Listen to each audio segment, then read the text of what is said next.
E o MP, junto ao Tribunal de Contas da União, pediu a anulação da aposentadoria de Silvinei. A apuração dela, a nossa Thaís Arbex. Oi, Thaís, boa tarde.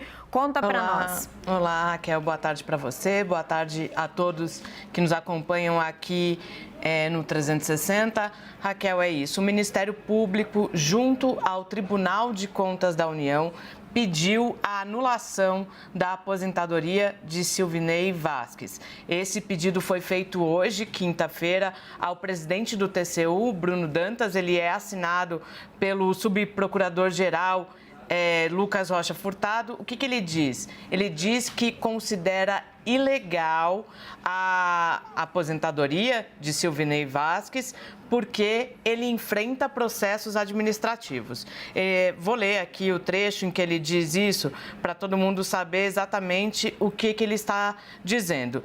Ele diz que, conforme a legislação, o servidor que responder a processo disciplinar só pode ser exonerado a pedido ou aposentado voluntariamente após a conclusão do processo e o cumprimento da penalidade. Então, o que diz Rocha Furtado? Diz que Silvinei está respondendo uma série de processos e, por isso, ele não poderia ter sido aposentado.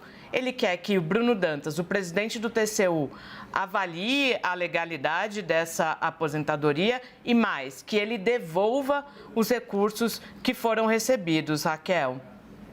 Se não me engano, Thaís, ele estava ganhando acho que cerca de R$16 mil brutos.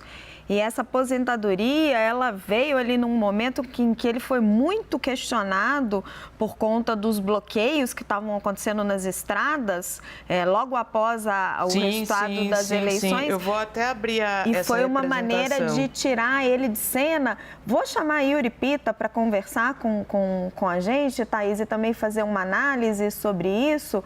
Yuri, é uma punição, mas ela tem razão de ser? Ela se justifica na prática? Ela faz sentido?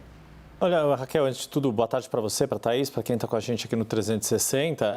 A grande questão é o quanto esses processos disciplinares avançam na própria corporação, e aí vale lembrar, né, Thaís Arbex apontando todas essas questões que são dentro da própria Polícia Rodoviária Federal. E é claro que todas essas investigações no âmbito penal, criminal, acabam pesando também na hora de se fazer essa avaliação.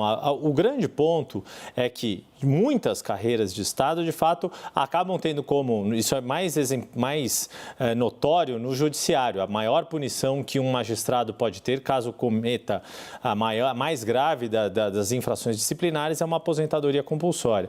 O que aconteceu com o Silvinei Vasquez, que é importante a gente lembrar, é que quando começaram esses processos administrativos, ele antecipou o pedido de aposentadoria dele. Ele não precisaria, não era uma aposentadoria que Exato. Ele já havia esgotado a idade para trabalhar. Ele antecipou diante da abertura desses processos disciplinares e da iminência de que isso pudesse resultar em algum tipo de punição. De novo, quem faz as coisas sabe o que fez e sabe as consequências do que elas podem ter.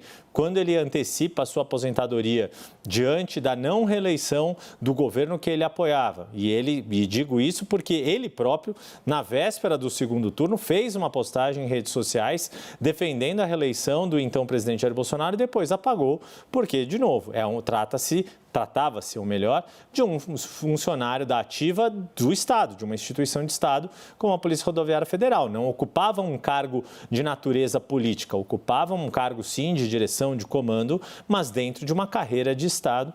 E isso, todo esse contexto, e agora esta prisão preventiva, né, e Thaís Arbex trouxe a informação de ontem, uma das razões para ter sido pedida e decretada a prisão preventiva era ainda a ascendência que ele tinha sobre pessoas na corporação, esse temor reverencial que poderia ter, pelo menos 2 testemunhas teriam sido coagidas ou se inibiram na hora de prestar os seus testemunhos nessa investigação pela ascendência que o ex-diretor-geral da PRF tinha.